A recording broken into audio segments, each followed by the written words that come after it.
Muito boa noite, queridos amigos, amigas, alunos, alunas, ex-alunos, ex-alunas, os meus familiares, os irmãos que congregam comigo, as irmãs que congregam comigo, todos vocês que têm acompanhado esses vídeos aqui.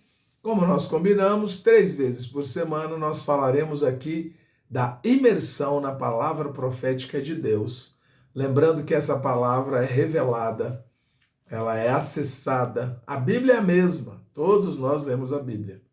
Mas, por ordem de Deus, biblicamente falando, ele revela a uma pessoa. A palavra é a mesma, né? A Bíblia, eu já li a Bíblia várias vezes, todos nós temos a Bíblia em casa, mas em função da existência da igreja, Deus, quando criou, quando ele gerou a igreja, nós somos os muitos membros desse corpo de Cristo.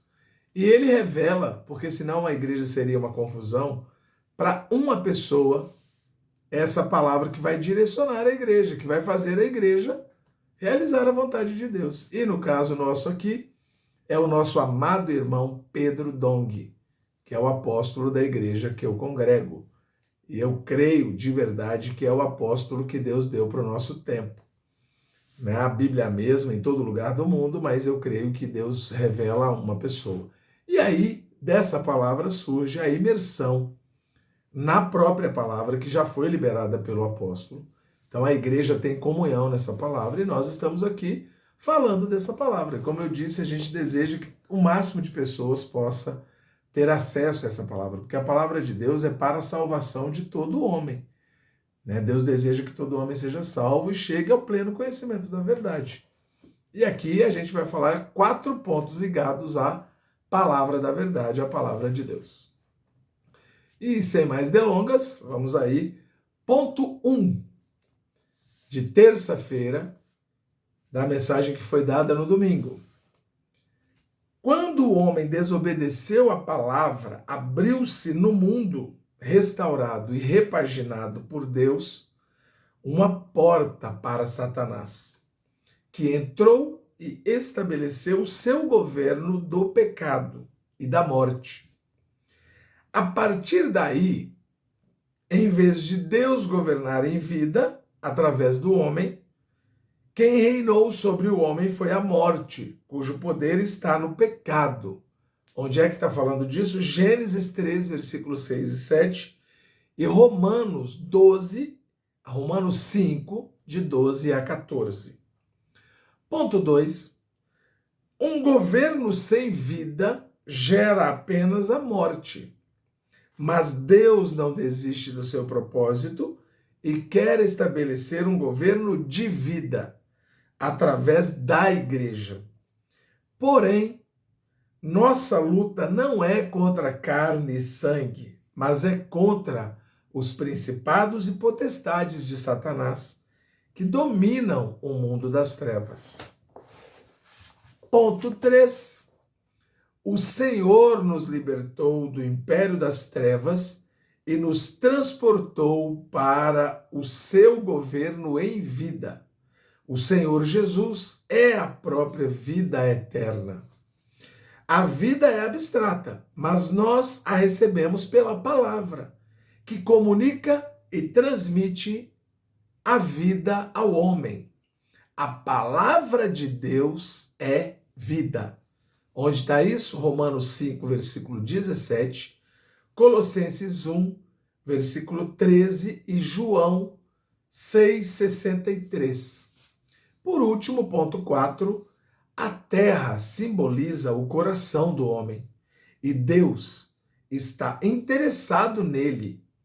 Um coração endurecido está petrificado e não consegue absorver a semente.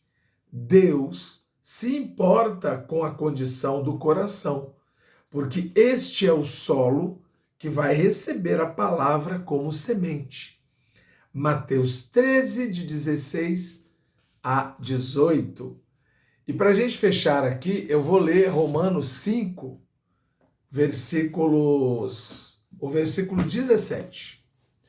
Vou ler alguns versículos rapidamente, né? Romanos 5, do 12 até o 17. São 5 versículos aí para a gente fechar essa nossa leitura de hoje, essa nossa imersão de hoje, não é, na palavra de Deus.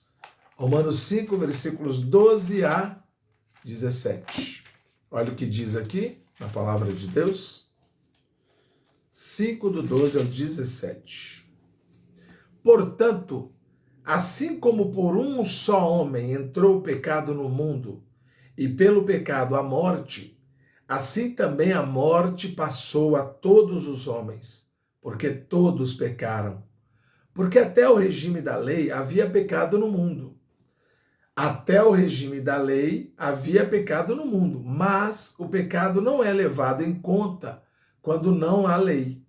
Entretanto, reinou a morte desde Adão até Moisés, mesmo sobre aqueles que não pecaram, à semelhança da transgressão de Adão, o qual prefigurava aquele que havia de vir. Todavia, não é assim o dom gratuito como a ofensa, porque se pela ofensa de um só morreram muitos, muito mais a graça de Deus e o dom pela graça de um só homem, Jesus Cristo, foram abundantes sobre muitos. O dom, entretanto, não é como no caso em que somente um pecou, porque o julgamento derivou de uma só ofensa para a condenação, mas a graça transcorre de muitas ofensas para a justificação. Se, pela ofensa de um e por meio de um só, reinou a morte, muito mais os que recebem a abundância da graça e o dom da justiça reinarão em vida por meio de um só, a saber, Jesus Cristo. Amém? Louvado seja o Senhor, que Deus abençoe a todos e a todas, e a todos aqueles que têm aqui visto e ouvido esses vídeos. Uma boa noite.